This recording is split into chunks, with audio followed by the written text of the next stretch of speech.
네, 우리 말씀 보시겠습니다. 오늘은 하박국 2장 4절에서 20절까지 보겠습니다. 보라, 그의 마음은 교만하며 그 속에서 정직하지 못하나 의인은 그의 믿음으로 말미암아 살리라. 그는 술을 즐기며 거짓되고 교만하여 가만히 있지 아니하고 수울처럼 자기의 욕심을 넓히며 또 그는 사망 같아서 족한 줄을 모르고 자기에게로 여러 나라를 모으며 여러 백성을 모으나니 그 무리가 다 속담으로 그를 평론하며 조롱하는 시로 그를 풍자하지 않겠느냐. 곧 이르기를 화 있을진저 자기 소유 아닌 것을 모으는 자여 언제까지 이르겠느냐. 볼모 잡은 것으로 무겁게 짐진 자여 너를 억누를 자들이 갑자기 일어나지 않겠느냐. 너를 괴롭힐 자들이 깨어나지 않겠느냐. 내가 그들에게 노력을 당하지 않겠느냐. 내가 여러 나라를 노력하였으므로 그 모든 민족의 남은 자가 너를 노력하리니 이는 내가 사람의 피를 흘렸으며 또 땅과 성읍과 그 안에 모든 주민에게 강포를 행하였음이니라. 재앙을 피하기 위하여 높은 데 깃들이려 하며 자기 집을 위하여 부당한 이익을 취하는 자에게 화 있을진저. 내가 많은 민족을 멸할 것이 내 집에 욕을 부르며 내 영혼에게 죄를 범하게 하는 것이 되었도다. 밤에서 돌이 부르짖고 들에서 들보가 응답하리라. 피로 성읍을 건설하며 불의로 성을 건축하는 자에게 화 있을진저. 민족들이 불타할 것으로 수고하는 것과 나라들이 헛된 일로 피곤하게 되는 것이 만군의 여호와께로 말미암음이 아니냐. 이는 물이 바다를 덮음같이 여호와의 영광을 인정하는 것이 세상에 가득함이니라.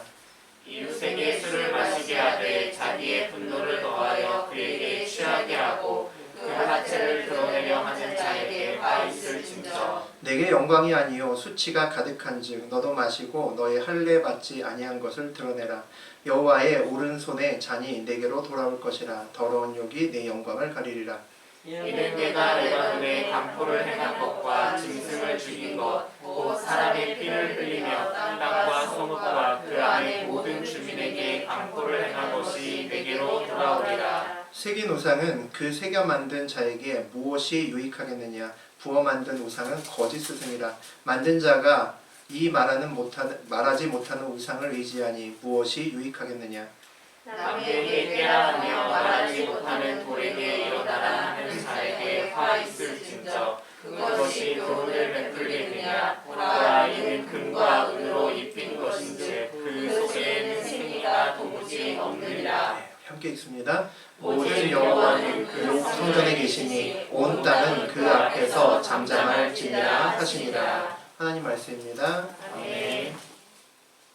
네, 우리 하박국 2장 4절에서 20절까지 함께 봤습니다. 우리 그 내용 가지고 남은 시간을 무엇으로 살아가야 하나, 남은 시간을 무엇으로 살아가야 하나라는 제목으로 함께 우리 은혜 나누겠습니다.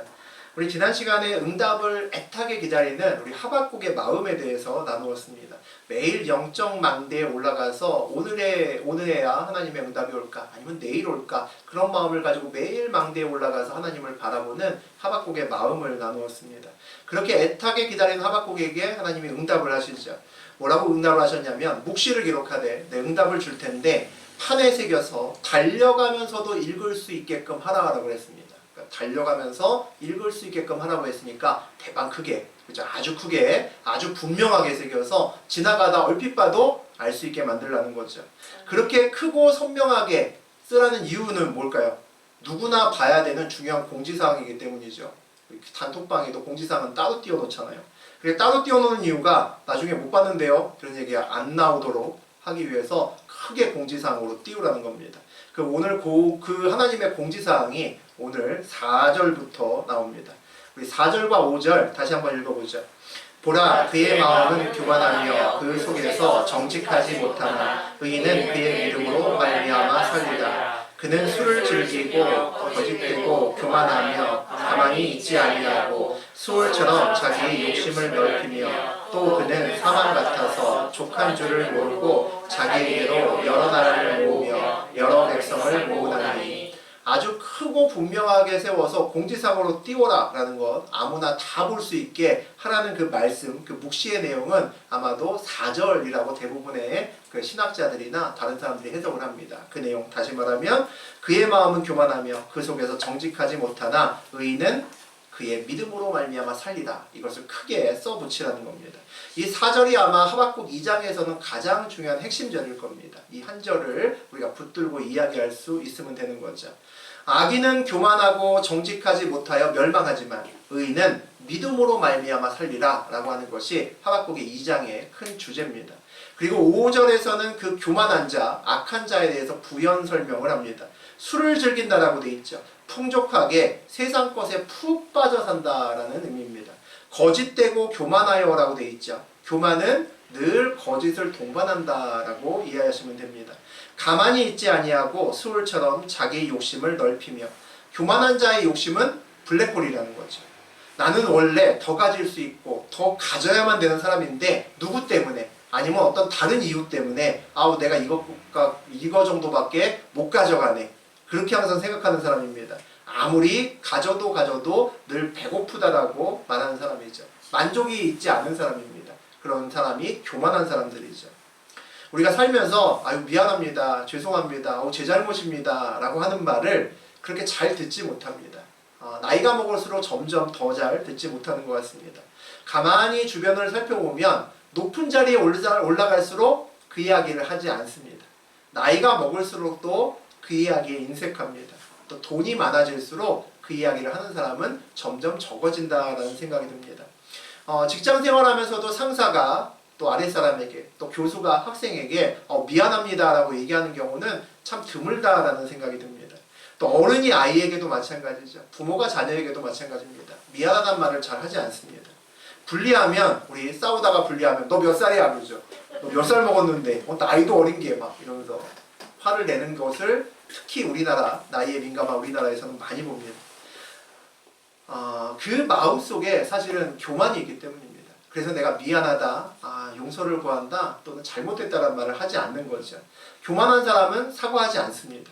입을 그냥 다물고 있으면 내가 잘났다고 얘기하지 않으면 충분히 사과했다라고 생각합니다. 필요에 따라서 입으로 사과는 해도 마음으로는 애지간하면 사과하지 않습니다. 자기는 잘못한 거 없었고 상황이 어쩔 수 없어서 그렇게 했다라고 생각합니다. 남의 잘못은 눈에 잘 집어내지만 자기는 상황으로 다 가립니다. 교만하면 남이 잘해도 칭찬하지 않습니다. 칭찬에 인색한 사람도 교만한 사람이죠. 남들이 잘했다고 하더라도 그것은 당연한 거다라고 생각합니다. 내가 하면 굉장히 대단한 거라고 그렇게 포장을 하죠. 성경은 오늘 교만하면 정직하지 못하다라고 오늘 이야기를 합니다. 정직의 다른 모습은 뭡니까? 공정한 겁니다. 공정한 것이고 의로운 거죠. 그것을 우리는 정직이라는 말로 할 수도 있습니다. 교만하면 모든 것을 자기 입장에서만 보죠. 옳고 그름의 잣대가 뭡니까? 전부 납니다. 나를 기준으로 이것은 옳고 저것은 틀린 겁니다. 내 눈에 좋게 보이면 옳다라고 얘기하는 사람이 얼마나 많은지 모릅니다. 세상에 많은 것을 가진 사람일수록 거침없이 얘기를 합니다. 아마 여러분 많은 사람 만나보셨을 겁니다. 우리 밖에서 돈이 많거나 권력이 많은 사람들을 만나볼 기회가 있습니다. 사회생활 하보면 종종 만나죠. 그런 사람들 만나면 굉장히 차분하게 예의 있게 말하는 것 같지만 어떤 사안의 얘기를 했을 때 거침없이 바로 흑백 논리로 나가는 사람이 굉장히 많습니다. 선악으로 나가는 거죠. 그만큼 많은 것을 가지면 내 중심적으로 생각합니다. 공정하지 못한 거죠. 오늘 그런데 뭐라고 얘기를 하시냐면 의인은 그의 믿음으로 말미암아 살리라라고 얘기하십니다. 아주 유명한 이야기죠. 우리 신약성서에서도 로마서에도 이야기가 나오고 갈라디아에서도 나오고 또 히브리서에도 나옵니다. 여러 차례 우리 바울 선생님이 의인은 믿음으로 말미암아 살리라라고 이야기를 했습니다. 또 중세에 교회가 지금과 같이 약화되지 않고 중세 때는 교회가 완전히 정치를 다 주물렀죠. 교황이 가장 높은 곳에 있었습니다. 그때 구원을 받으려면 돈을 내고 면죄부를 사야 구원을 받을 수 있다고 거짓으로 가르쳤던 잘못된 교회들이 있었습니다. 그때 종교개혁이 일어났죠. 여러분 다 아시는 것처럼. 그 루터가 붙들었던 말씀이 있습니다. 그 말씀이 로마서 1장 17절 말씀이죠. 읽어보겠습니다. 복음에는 하나님의 의가 나타나서 믿음으로 믿음에 예배하나니 기록된 바 오직 의는 믿음으로 말미암아 살리라 함과 같으니라. 아주 유명한 말입니다. 복음에는 하나님의 의가 있어서 그것을 믿으면 그로 말미암아 의롭다 여김을 받는다는 겁니다. 그래서 구원을 받을 수 있다는 얘기죠. 오직 믿음으로 구원받는다는 이야기죠. 내가 선행을 해서, 내가 잘나서, 내가 의로워서 구원받는 것이 아니라 의로우신 주님이 약속하셨기 때문에 그 약속에 힘입어서 내가 구원받을 수 있는 자격이 생겼다는 겁니다. 그리스도인은 그래서 오직 예수를 믿음으로, 그리스도를 믿음으로 우리는 구원받는다라고 하고 그것을 믿고 있습니다. 이 유명한 말이 신약에서 바울이 그냥 어느 날 영감받아서 툭 던진 말이 아니라 그 말이 구약 성서에 그대로 있는 말을 신약에서 인용해서 다시 썼다는 것을 볼 수 있습니다. 구약 성서의 그 뿌리를 갖고 있었다는 얘기죠. 오늘 하박국이 이야기하는 믿음으로 산다는 말이 무슨 말일까요? 그 말을 하나님은 오늘 큰 판에 새겨서 누구나 볼 수 있도록 하라라고 말씀하셨잖아요. 그 바로 앞의 내용, 지난주에 마지막에 나누었던 내용을 보면 의인이 믿음으로 산다라는 것이 무엇인지 우리가 알 수 있을 것 같습니다. 우리 3절 읽어보겠습니다. 이 묵시는 정한 때가 있나니 그 종말이 속히 이르겠고 결코 거짓되지 아니하리라. 비록 더딜지라도 기다리라. 지체되지 않고 반드시 응하리라. 정한 때에 하나님의 응답이 있으니까 더디게 느껴져도 굉장히 오래 기다리는 것 같아도 기다리라는 겁니다. 정확한 때에 하나님이 응답하시겠다라고 약속하시죠. 이 믿음을 가지고 사는 자가 의로운 자라는 얘기입니다. 하나님의 약속은 정말 신실한 약속이야 라고 믿는 것을 우리는 믿음이라고 얘기를 합니다. 이 시대는 또 하나님이 하박국이 얘기하셨던 미래는 바벨론이 침공해서 이 나라를 이제 쑥대밭을 만들 거라는 이야기입니다. 이 천지가 개벽해도 하나님의 소망을 가지고 말씀으로 살 수 있는 사람이 믿음으로 사는 사람이죠. 어떻게 믿음으로 살 수 있을까? 응답받았기 때문에 믿음으로 살 수 있는 겁니다. 하나님의 응답은 천지가 개벽해도 반드시 정해진 때에 성취되는 것이 하나님의 말씀이기 때문에 그 말씀을 붙들면 어떤 상황에서도 일어날 수 있다는 거죠. 하박국은 이제 하나님이 조금 있으면 바벨론이 마구마구 몰려와서 이 땅을 정말 점령하고 정말 힘들게 만들 거라는 것을 알고 있습니다. 또 하나님이 뭐라고 말씀하셨냐면 그 바벨론을 내가 물리치고 너희를 다시 회복시키고 구원하리라 라고 말씀하셨습니다. 그 이야기도 알 수 있죠. 그래서 하박국은 하나님께 그렇게 기도했습니다. 하나님 당장 오셔서 우리 앞에 있는 바벨론을 물리쳐 주십시오 라고 그렇게 기도를 합니다. 그런데 하나님은 그렇게 얘기하시죠. 오늘 얘기하신 것처럼 3절에 말씀하신 것처럼 모든 시간은 정해져 있고 아직 때가 되지 않았으니까 기다려야 된다라고 말씀하십니다. 하박국은 이미 받은 약속, 결국에는 구원받을 거야 라는 이미 받은 약속과 그 약속이 이루어지지 않은 상태, 그러니까 성취까지 그 사이의 중간에 살고 있습니다. 약속과 성취 사이에서 살고 있는 사람이 하박국이죠. 그 시간의 간격 사이에서 오늘 하박국이 살고 있습니다. 이 이야기는 우리에게도 마찬가지입니다. 똑같이 우리에게도 늘 기다림이 필요하다라는 말씀으로 적용될 수 있습니다. 하나님은 약속을 주시고 그리고 성취하기까지 그 시간에 그 사이에 늘 충분한 시간을 주시는 경우가 많습니다. 그 시간은 우리가 믿음으로 채워야 되는 시간이죠. 약속과 성취는 믿음으로 채워야 되는 시간입니다. 보통 기다린다는 것은 그렇게 즐겁지도 않고 그렇게 쉬운 일도 아닙니다. 기다림은 보통 우리의 믿음을 점점 약하게 만들 때가 훨씬 더 많습니다. 기다려도 상황이 변하지 않으면 약속보다는 어려운 상황이 자꾸 커집니다. 오랜 기다림은 간절함도 약하게 만들고 우리의 확신도 사실은 점점 약하게 만들죠. 예수 그리스도가 2000년 전에 오셨습니다. 이 땅에 오셨다가 다시 하늘로 올라가시면서 내가 다시 올 거다라고 약속하시고 올라가셨습니다. 예수님과 함께 당시에 살았던 제자들, 그리고 그 제자들은 가슴이 정말 뜨거웠던 제자들이었습니다. 하나뿐인 목숨도 정말 내놓아도 아무것도 거리낌 없이 내놓을 수 있었던 것이 예수님의 제자들이었습니다. 얼마 전까지 예수님과 자고 먹고 했기 때문이죠. 그리고 그 예수님이 십자가에 못 박혀 돌아가셨다가 3일 만에 살아나서 부활하셔서 그들이 그 부활하신 예수님의 몸도 만져보고 창 찔린 자국도 만져보고 손에 못자국도 만져봤기 때문입니다. 그러니까 믿음이 약할 수가 없는 거죠. 그 예수님이 축복하시면서 하늘로 승천하시는 것도 두 눈으로 생생하게 봤던 제자들입니다. 그 예수님이 올라가시면서 내가 다시 올 거다라고 약속하시고 올라가셨다는 거죠.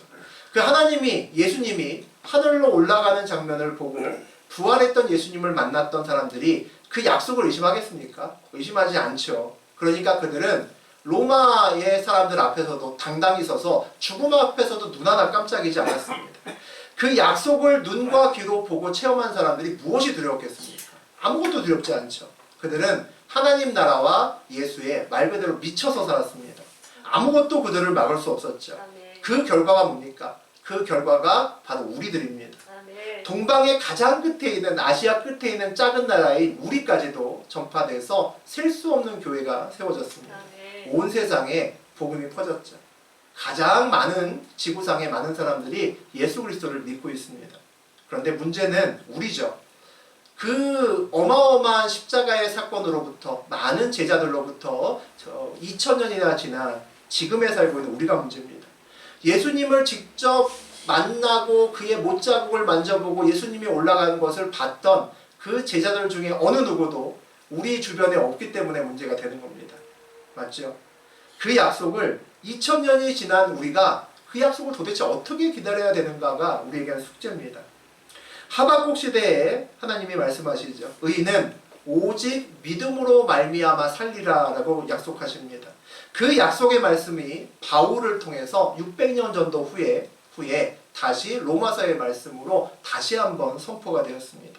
그리고 그 말씀은 다시 그로부터 1500년 정도 후에 종교개혁 때 루터를 통해서 전 세계에 다시 한번 선포되었습니다. 그리고 다시 500년을 지나서 오늘 이 땅에, 이 시간에 동일한 말씀을 저하고 여러분이 붙들고 있는 겁니다. 의인은 믿음으로 말미암아 살리다라는 거죠. 어쩌면 우리 성경에 많은 말씀이 있지만 우리가 평생을 붙들어야 될 말씀이 아마 이거일 수도 있겠습니다. 의인은 믿음으로 말미암아 살죠. 우리는 그리스도를 통해서 맺은 십자가의 약속에 신실함을 붙들고 살아갑니다. 우리는 응답이라고 하면 보통 여러분 응답이라고 하면 뭘 얘기하십니까? 내 기도 제목의 1번. 그게 경제적인 것도 있고 건강도 있겠고 자식 문제도 있을 수 있죠. 그 내 1번 문제, 그 문제의 해답, 그 문제에 대한 하나님의 말씀, 그걸 우리는 응답이라고 이야기를 합니다. 그런데 응답의 보다 근원적인 것은 십자가의 약속과 구원의 약속에서 출발해야 됩니다. 이 확신이 정말 중요하고 그 밑바탕이 돼야 된다는 거죠. 이 문제가 해결되어 있어야 삶이 바뀌고 세상에 살면서 내가 흔들리지 않습니다. 여러분의 1번 기도 제목이 응답된다고 해서 여러분 삶이 바뀌지 않습니다. 그것은 여러분의 당장 어려움이 해결될 뿐이죠. 가장 밑바닥에 이 예수 그리스도의 약속의 실현이 여러분의 인생에서 해결될 때 여러분의 모든 것이 바뀌기 시작합니다. 우리 누가복음 12장의 24절과 28절 읽어보겠습니다. 까마귀를 생각하라. 심지도 아니하고 거두지도 아니하며 골방도 없고 창고도 없으되 하나님이 기르시나니 너희는 새보다 얼마나 더 귀하냐. 오늘 있다가 내일 아궁이에 던져지는 들풀도 하나님이 이렇게 이끄시거든 하물며 너희가 보냐 믿음이 작은 자들아. 예수님이 하신 말씀인데 우리가 요즘 새벽에 누가복음 읽고 있죠. 얼마 전에 읽었던 말씀입니다. 너무나 유명한 말씀이죠. 무엇을 먹을까? 무엇을 입을까?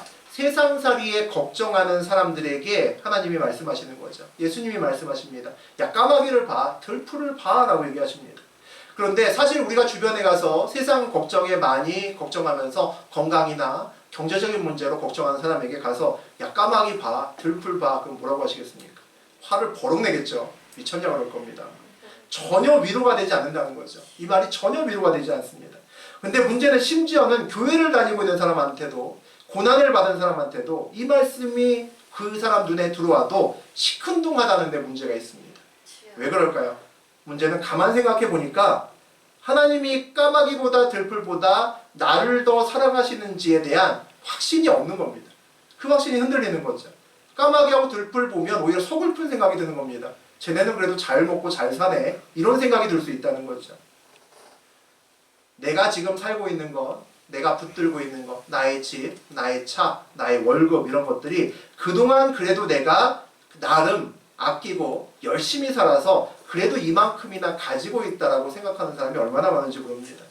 그러니까 앞으로는 코로나 시대니까 더 아끼고 더 악착같이 모아서 살아야지 라고 결단할 수도 있다는 거죠. 그렇게 사니까 걱정이 끊이지 않는 겁니다. 주여. 오늘 뭐라고 말씀하시냐면 하물며 너희일까 보냐 믿음이 작은 자들아 라고 말씀하십니다. 예수님은 그런 사람에게 믿음이 없다라고 오늘 말씀하시죠. 아멘. 까마귀를 보고 위로를 받을 수 있어야 되고 들풀을 보면서 힘을 얻을 수 있으셔야 됩니다.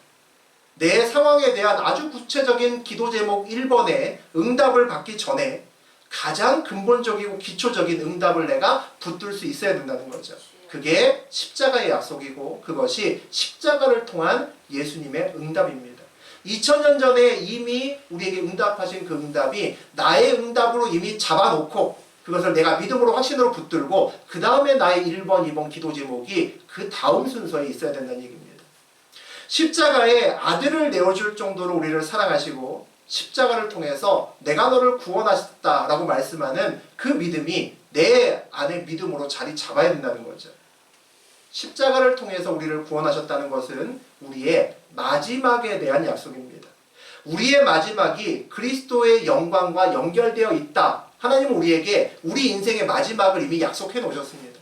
여러분이 어떻게 살든지 간에 막 살든지 간에 정말 개판으로 살든지 간에 내가 정말 그리스도만 한 분은 내가 꼭 잡고 살아간다고 하면 여러분의 마지막은 선한 것으로 정해져 있다는 거죠. 그게 십자가의 약속입니다. 그 사이에 약속과 성취 사이에 뭐가 있습니까? 역시 시간이 있습니다. 그 시간을 우리가 어떻게 살아가느냐는 우리의 믿음이 좌우합니다. 문제는 그 가운데의 시간을 우리가 어떤 믿음을 가지고 살아갈 수 있느냐에 있죠. 의인은 그의 믿음으로 말미암아 살리라. 하박국에서 그를 위한 또 하나의 실마리가 있습니다. 우리 지난 시간에 1절 같이 봤죠. 다시 한번 읽어보겠습니다. 내가 내 파수하는 곳에 서며 성루에 서리라. 그가 내게 무엇이라 말씀하실는지 기다리고 바라보며 나의 질문에 대하여 어떻게 대답하실는지 보리라 하였더니 하나님께서 나에게 구체적인 1번이죠. 구체적인 1번의 기도 제목에 대해서 무엇라고 말씀하실지 내가 기다린다라고 되어 있습니다. 바라본다라고 되어 있죠. 그것을 내가 나의 기도의 자리, 응답의 자리에서 파수하는 마음으로 매일같이 가서 포초를 쓰는 마음으로 그 응답을 기다릴 것이다 라고 하박국이 노래합니다. 믿음이 있는 사람은 이 1절을 읽으면 읽을수록 참 아름답게 느껴집니다. 이 사이에서 이 구절에서 하박국의 간절함도 느껴지고 또 하나 하박국의 확신도 느껴집니다. 파수하는 곳에 서서 성루에 매일같이 하나님의 응답이 언제 올까 기다리는 그 마음에서 우리가 간절함을 느낄 수 있습니다. 또한 하나님의 응답에 대한 확신인데 하박국은 기도하면서 하나님의 응답이 설마 오지 않을까라고 전혀 생각하지 않습니다. 하나님의 응답이 안 오면 어떡하지? 라고 걱정하는 마음도 1번에서는 없습니다. 그가 내게 무엇이라 말씀하실는지 바라보며 나의 질문에 대하여 어떻게 대답하실는지 보리라 라고 이야기를 합니다. 하나님이 응답은 분명히 하시는데 어떤 말씀을 주실지 내 질문에 대해서 무엇이라고 하나님 뜻이 어떤 뜻인지 그것이 궁금하다는 겁니다. 그것에만 하박국의 눈에 초점이 맞추어져 있다는 거죠. 하박국이 얼마나 응답에 대해서 확신을 갖고 있는지를 우리가 볼 수 있습니다. 이 마음이 있어야, 이 믿음이 있어야 우리가 믿음으로 말미암아 살 수 있습니다. 우리의 상황은 다 다릅니다. 그리고 오늘의 상황과 며칠 후의 상황도 다를 것이고 한 달 후, 또 1년 후, 5년 후는 완전히 다를 겁니다. 여러분의 1번부터의 기도 제목이 완전히 달라서 다른 기도 제목을 분명히 쓰고 있을 겁니다. 당장 내일이 어떻게 될지 우리는 알 수 없는 인생길입니다. 코로나로 더 그런 상황이 되었습니다. 다음 달, 내년이 어떻게 될지 아무도 모른다는 거죠. 이 다양한 상황을 사람들마다도 다르고 시간마다 다른 이 모든 상황을 어떻게 이겨내야 될까요? 근본적으로 십자가의 사건과 그 약속이 나의 사건과 나의 약속이 되지 않으면 근본적으로 이겨낼 방법이 없습니다. 정말 우리가 까마귀와 들풀을 보고 위로받을 수 있는 마음의 기본 자세가 되어 있어야 모든 것이 거기서부터 출발할 수 있습니다. 그리고 내가 기도하면 내가 구체적으로 1번 기도 제목을 내놓고 기도하면 하나님이 반드시 그에 대해서 응답하신다는 확신이 있어야 되는 거죠. 그리고 하나님의 약속을 받으면 하늘이 두 쪽 나도 이 약속은 이루어진다는 확신이 있어야 됩니다. 그래야 많은 우리의 삶에서 우리가 믿음으로 말미암아 살 수 있다는 거죠. 우리 6절부터 이후의 장들은 나머지 구절들은 마지막까지는 5가지 재앙에 대해서 하나님이 말씀하십니다. 그에 대한 경고를 하시죠. 각 재앙마다 누구누구에게 화 있을진저 이런 말을 쓰십니다. 이 대상은 그 역사적으로 해석을 하면 이스라엘 땅을 이제 침범하게 될 바벨론을 가리키는 것일 수 있습니다. 또 하박국이 이스라엘 내부의 악한 사람들을 갖고 기도했기 때문에 그들도 이 대상이 될 수 있고, 또 하나는 현대를 산 우리에게도 바벨론이 있습니다. 우리에게도 마찬가지로 하나님이 싫어하시고 하나님이 제하셔야 되는 악이 있습니다. 그래서 동일한 마음으로 우리가 이 구절을 보면서 내 마음속에 저런 마음이 있는지 함께 보시는 그런 시간이 되셨으면 좋겠습니다. 우리 첫 번째로 먼저 6절부터 8절까지 읽어보죠. 그 무리가 다 속담으로 그를 평론하며 조롱하는 시로 그를 통자하지 않겠느냐. 곧 이르기를 화 있을진저 자기 소유 아닌 것을 모으는 자여 언제까지 이르겠느냐. 볼모 잡은 것으로 무겁게 짐진 자여 너를 억누를 자들이 갑자기 일어나지 않겠느냐. 너를 괴롭힐 자들이 깨어나지 않겠느냐. 내가 그들에게 노략을 당하지 않겠느냐. 내가 여러 나라를 노략하였으므로 그 모든 민족의 남은 자가 너를 노략하리니 이는 내가 사람의 피를 흘렸으며 또 땅과 성읍과 그 안에 모든 주민에게 강포를 행하였음이니라. 첫 번째 하나님의 재앙의 대상은 불의한 방법으로 끊임없이 남의 것을 탐하는 욕심을 가진 자에 대한 이야기입니다. 그런 사람은 아마도 욕심으로 다른 것들을, 남의 것들을 빼앗는 것을 즐기면서 자기 것을 쌓는 사람들은 아마도 하나님이 없다고 생각하는 사람들일 겁니다. 하나님이 있고 하나님이 분명히 마지막 날에 나를 심판한다 라고 생각하는 사람은 그렇게 살 수가 없겠죠. 그렇게 살 수가 없습니다. 그렇지 않은 사람들이 아마 그와 같이 살 겁니다. 공정하고 정의로운 하나님께서 살아계시고 나의 마지막 날에 나의 행위와 나의 삶을 평가한다고 생각하면 우리는 늘 악에 빠지지 않으려고 악을 행하지 않으려고 노력하게끔 되어 있습니다. 왜 불의한 방법을 사용하면서까지 남의 재산을 뺏는데 정신이 없을까요? 왜 그렇게 할까요? 돈이면 최고라고 생각하기 때문이겠죠. 돈만 있으면 행복할 수 있어라고 생각하기 때문에 수단 방법 가리지 않고 돈을 많이 벌려고 하는 걸 겁니다. 그리스도인들은 우리는 정말 그렇게 생각하지 않으셨으면 좋겠습니다. 돈은 내가 인생을 살면서 따라오는 것이지 부자가 되는 것이 목적이 되면 그 순간부터 내 인생은 슬픈 인생길이 됩니다. 돈이 인생의 목적이 되면 절대로 행복할 수 없습니다. 조금만 생각해보면 누구나 알 수 있는 겁니다. 결혼하는 목적이 내 대신 빨래할 사람이 필요해서, 맛있는 밥 짓는 사람이 필요해서 내가 누군가를 선택한다면, 또는 나에게 내가 일 안 하고 나에게 좀 많은 돈을 벌어줄 사람이 필요해서 내가 그 사람을 찾기 위해서 결혼한다면 그 결혼 생활이 행복할 리가 전혀 없겠죠. 행복할 수 없는 겁니다. 시작부터. 내가 내 노후 대책을 하기 위해서 임신하고 아기를 낳아서 최고의 교육을 시켜서 얘가 돈 잘 벌게 만드는 것이 내 목표라면 평생을 불행하게 살 수밖에 없겠죠. 아기를 낳는 순간 불행이 시작될 겁니다. 돈과 필요가 목적이 되면 무슨 일을 하든지 간에 절대로 행복할 수 없습니다. 저는 그렇게 생각합니다. 인생을 하루 종일 바쁘게 살면서 돈이 목적이라면 시간을 지날수록 그런 생각이 들 겁니다. 내가 이게 뭐 하는 거지? 이게 뭐 하면서 사는 걸까? 라고 허무하다는 거죠. 내가 돈 때문에 산다고 생각이 드는 순간 내 삶은 피폐하고 힘들어지게 되어 있습니다.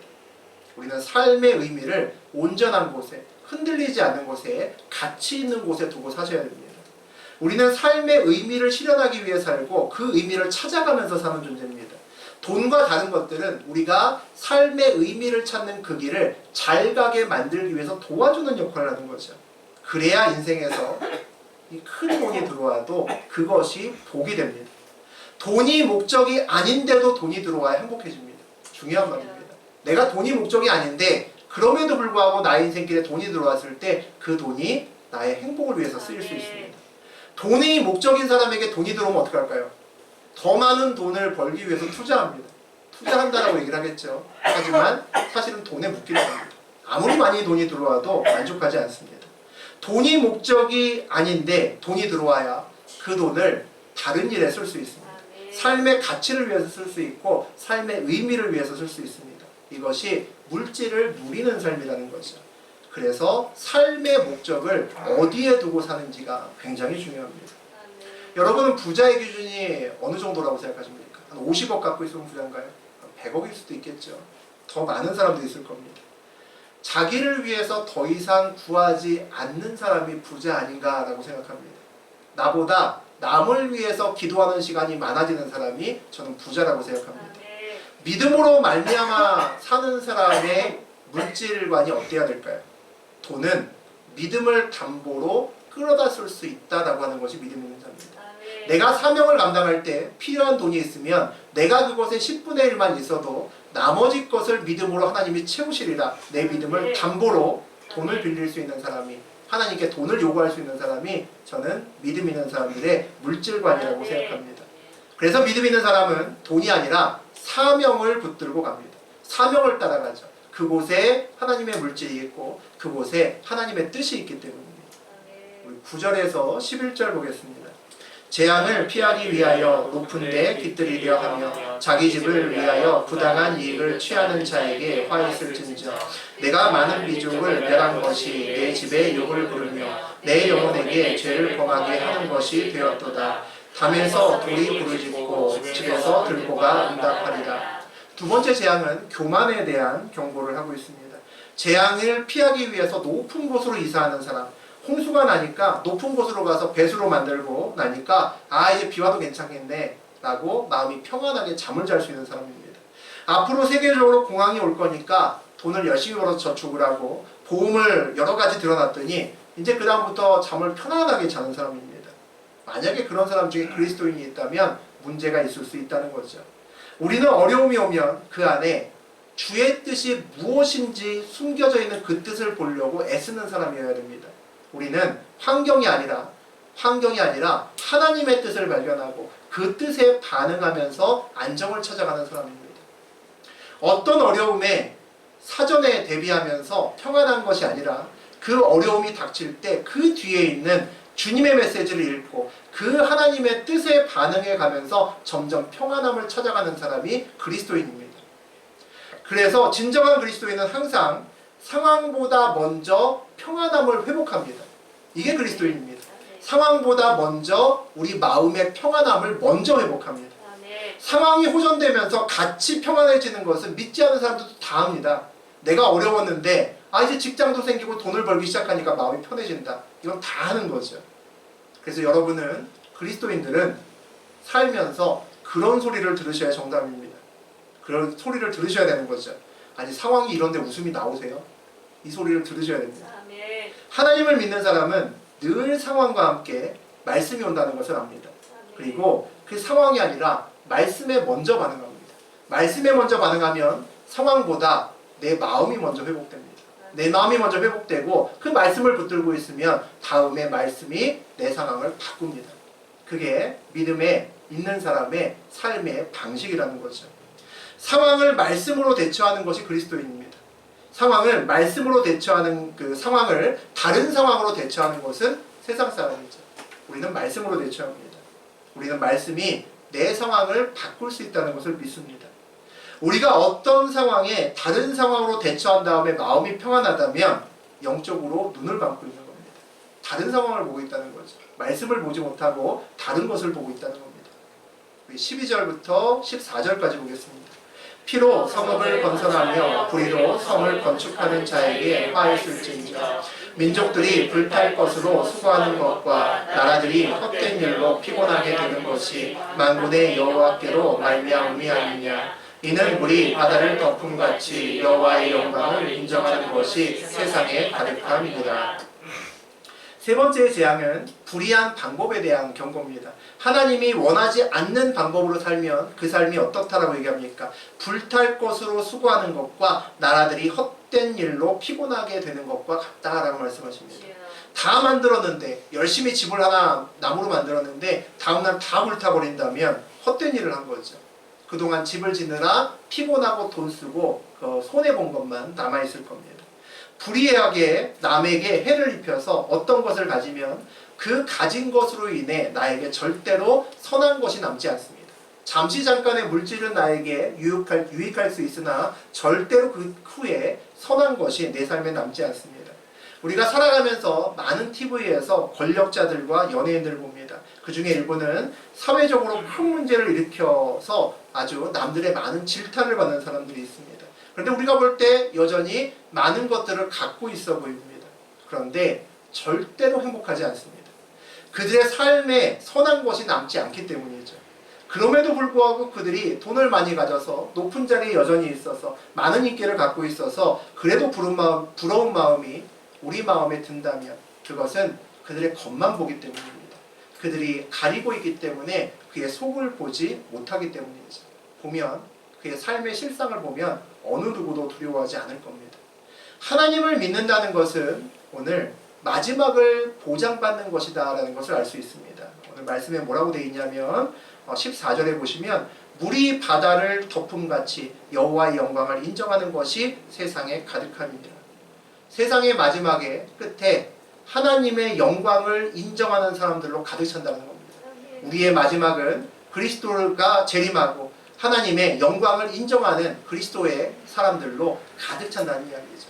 그래서 예수를 믿는다는 것은 마지막을 보장받는 겁니다. 우리 15절에서 17절까지 읽겠습니다.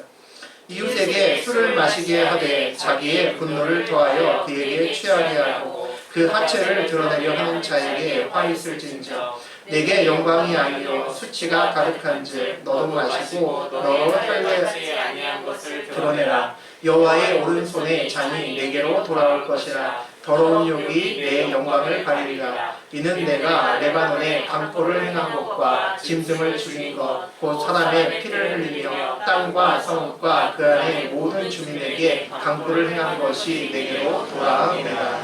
네 번째 재앙은 방탕과 타락에 대한 경고입니다. 스스로 방탕하고 쾌락을 쫓아가는 사람들이 우리 주변에 굉장히 많습니다. 특히 직장 생활하고 밖에서 많은 사회생활하는 사람들을 보면 그 주변에 많은 그 방탕함과 쾌락에 대한 유혹이 많음을 아마 아실 겁니다. 보통 그렇게 쾌락이나 방탕함에 빠진 사람들은 내 주변도 그렇게 만듭니다. 내 친한 사람도 붙들고 그도 동일한 길을 걷도록 만듭니다. 그래서 죄와 악은 보통 대물림됩니다. 내가 내 자식이 바르게 살길 원하면 내가 먼저 바뀌어야 되는 거죠. 너도 마시고 너의 할례 받지 아니한 것을 드러내라 라는 말씀이 있습니다. 방탕하고 타락한 삶을 사는 것은 스스로 나는 하나님 사람이 아닙니다 라고 선포하는 것 같습니다. 삶으로 내가 믿음이 없고 나는 의인이 아닙니다 라고 이야기하는 것 같습니다. 나의 삶의 목적이 오직 세상에 쾌락이 있음을 보여준다는 거죠. 언제까지 방탕하고 언제까지 쾌락을 쫓을 수 있을까요? 아니라는 거죠. 이미 끝이 정해져 있는 인생길입니다. 그 길을 가면 그 끝이 어떻게 끝난다는 거 다 압니다. 세상에서 정상적인 관계를 갖지 않고 불륜을 행하고 문제를 일으키는 다른 짓을 행하면 그것의 끝이 어떤지 다 압니다. 근데 설마 그게 나한테 오겠어라는 아니라는 생각을 하죠. 그 안 좋은 끝이 설마 나한테 오겠어라고 생각합니다. 그런데 하나님 믿는 사람은 압니다. 절대로 그 길로 가면 좋은 끝으로 끝나지 않습니다. 가지 않아야 되는 거죠. 이미 끝이 악하게 정해져 있는 길을 걸어가면서 나는 아니라고 생각하는 그 믿음이 어디서 나오는지 모르겠습니다. 참 안타까운 일이라는 거죠. 우리 18절에서 20절까지 보겠습니다. 새긴 우상은 그 새겨 만든 자에게 무엇이 유익하겠느냐. 구워 만든 우상은 거짓 스승이라. 만든 자가 이 말하지 못하는 우상을 의지하니 무엇이 유익하겠느냐. 나무에게 깨라 하며 말하지 못하는 돌에게 일어나라 하는 자에게 화 있을진저 그것이 교훈을 베풀겠느냐. 보라 이는 금과 은으로 입힌 것인지 그 속에는 생기가 도무지 없느니라. 오직 여호와는 그 성전에 계시니 온 땅은 그 앞에서 잠잠할지니라 하시니라. 다섯 번째 재앙은 우상 숭배에 대한 겁니다. 우상은 말을 못하죠. 금이나 은으로 멋있게 이렇게 치장을 하고 있습니다. 비싸게 보석으로 박아놓습니다. 그럴듯하죠. 겉모습으로 우리를 현혹시킬 뿐 우상에게는 뭐가 없습니까? 생명이 없습니다. 생명이 없습니다. 반해서 우리 하나님은 우상이 없습니다. 하나님을 상징하는 무엇도 없습니다. 우리가 십자가 하나 세워놓는 것은 이곳이 교회라는 것을 알리기 위함이지 십자가가 하나님도 아닙니다. 하나님을 표현할 수 있는 아무것도 없기 때문이죠. 그런데도 불구하고 수천 년 동안 하나님을 믿는 사람이 미어 터집니다. 무슨 얘기입니까? 생명이 있다는 거죠. 아멘. 생명이 있기 때문에 무엇 하나 근사하게 보여서 보여주지 않더라도 그곳에 모이는 겁니다. 하나님은 아무도 하나님이 모를 때 스스로 오셔서 내가 하나님이라고 말씀하시는 분입니다. 그래서 하나님을 모르던 저도 하나님을 믿게 되었고, 하나님을 부인하던 베드로도 하나님을 믿게 되었고, 아멘. 하나님을 비판하고 그를 예수를 핍박하던 바울도 하나님께 불림받아서 바뀌었습니다. 아멘. 그게 하나님이라는 거죠. 아멘. 하나님은 생명입니다. 아멘. 인생을 살면서 생명이 없는 것에게 주인 자리를 내어주고, 생명이 없는 것에게 생명이 있는 우리가 거기에 휘둘리고 매달려서 사는 것만큼 어리석은 일은 없습니다. 아멘. 결정적인 순간에, 마지막 날에 생명이 없는 것은 우리에게 아무런 도움을 주지 못합니다. 돈이나 명예나 권력이나 아무리 붙들고 있어도 나의 마지막 날에 그것이 어느 하나 단 1%도 나에게 도움을 주지 못한다는 겁니다. 그래서 우리는 하나님께 우리의 생명을 걸어야 되는 겁니다. 거기에 우리의 삶의 목적이 있어야 되는 거죠. 여호와께만 생명이 있기 때문입니다. 이 세상을 살아가면서 우리도 경쟁합니다. 우리도 돈도 벌죠. 우리도 승진도 하고 그러고 살아갑니다. 또 이 자리에 있고 또 온라인으로 함께 예배드리는 많은 분들이 돈도 많이 버시고 부자도 되시고 또 성공하셨으면 좋겠습니다. 아멘. 또 그렇게 기도도 저도 합니다. 그런데 부자와 성공이 목적이 되는 인생길은 살지 않으시기를 바랍니다. 아멘. 좋은 차 타고 좋은 집 사는 것이 목적이라면 인생이 얼마나 헛되겠습니까? 여러분이 좋은 차, 좋은 집, 더 좋은 거 살려고 그게 평생의 인생의 목적이라면 얼마나 웃기겠습니까? 내 차는 소나타인데 내 친구가 왔는데 BMW를 몰고 오면 내 자신이 얼마나 초라해지겠습니까? 그런 인생을 살면 안 된다는 거죠. 아멘. 여러분의 소중한 시간을 그런 목적을 달성하기 위해서 살지 않으시기를 바랍니다. 우리는 앵벌이가 아닙니다. 돈 버는 기계도 아니죠. 아멘. 내가 무엇을 위해서 살아가야 되나 아직 모르겠다면 멈추어 서서 고민하는 시간을 충분히 가지시길 바랍니다. 아멘. 우리의 인생길이 그 정도의 고민을 못할 만큼 바쁘지 않습니다. 돈 조금 덜 벌어도 그것을 고민하는 것이 여러분 인생길에 훨씬 더 많이 도움이 됩니다. 한 번뿐인 인생길에 우리의 인생을 정말 값 있고 멋있는 곳에 나의 인생을 던지고 살아가야 되지 않겠습니까? 기독교에서 제시하는 삶의 목적은 하나님입니다. 하나님 나라죠. 그분이 살아계신 것을 아는 사람은 부인하지 못하고 그 길을 걸어갑니다. 온 천지를 만드신 하나님의 계획 안에 있는 나를 발견하는 것보다 영광스러운 일은 없습니다. 내 인생길에서 주님의 손을 발견할 때보다 더 기쁜 순간은 없습니다. 우리는 영광스러운 마지막 날이 보장되어 있음을 알고 믿음으로 그 사이의 간격을 메꾸면서 걸어가는 사람들입니다. 오늘을 살고 있는 사람들이죠. 오직 믿음으로 말미암아 살아가는 저하고 여러분 되셨으면 좋겠습니다. 오늘과 그 마지막 날의 약속의 성취의 날까지 온전하게 믿음으로 채우시는 저하고 여러분 되시기를 주의 이름으로 축복합니다.